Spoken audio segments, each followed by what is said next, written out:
নমস্তে। ওম নমস্তে সকল মিত্রগণ।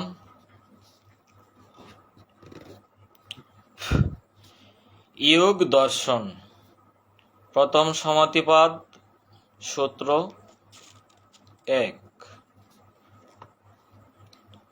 অথ যোগানুশাসনম শব্দার্থ এখন আরম্ভ করা হচ্ছে যোগ অনুশাসনম, যোগের স্বরূপকে বর্ণনাকারী শাস্ত্রের।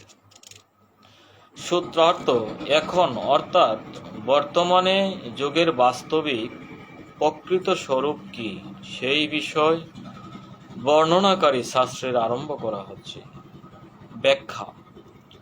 অত শব্দ অধিকার অর্থে প্রযুক্ত হয়েছে।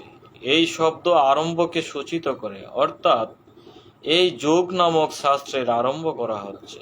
চিত্ত বা মনের 5টি অবস্থা রয়েছে: ক্ষিপ্ত, মীর, বিক্ষিপ্ত, একাগ্র ও নিরুদ্ধ। যোগ সমাধিকে বলা হয়। চিত্তের 5টি দশাকে সমাধি দশা বলা যায়, কিন্তু 5টি দশাকে যোগের দশা বলা যায় না, অর্থাৎ একাগ্র ও নিরুদ্ধ দশাকেই যোগ বলা হয়। তার কারণ হল চিত্তের প্রথম 3টি দশাতে চিত্ত বৃত্তি অর্থাৎ বিচার হতে রহিত হতে পারে না, কিন্তু একাগ্র দশায় চিত্তে বস্তুর যথার্থ স্বরূপ প্রকট হয়। ক্লেশ, যেসব বিচার অজ্ঞান, অবৈরাগ্য, অধর্ম এবং বন্ধনের দিকে নিয়ে যায়, সেগুলি হচ্ছে ক্লেশ।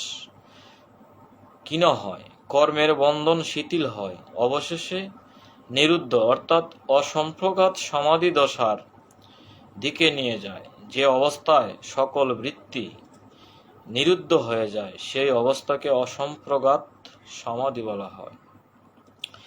এখানেই একটা কথা জেনে নেওয়া উচিত যে চিত্ত এবং মন দুটি একই বস্তু, কার্যভেদে ভিন্ন ভিন্ন নামকরণ করা হয়েছে।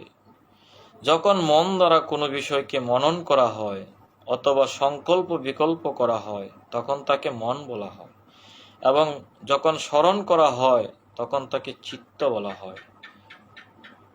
যোগের বাস্তবিক পরিভাষা কি সেই বিষয়ে নিম্ন সূত্রে আলোচনা করা হয়েছে।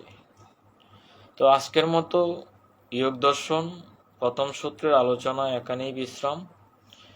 ওম শান্তি, ওম শান্তি, ওম শান্তি।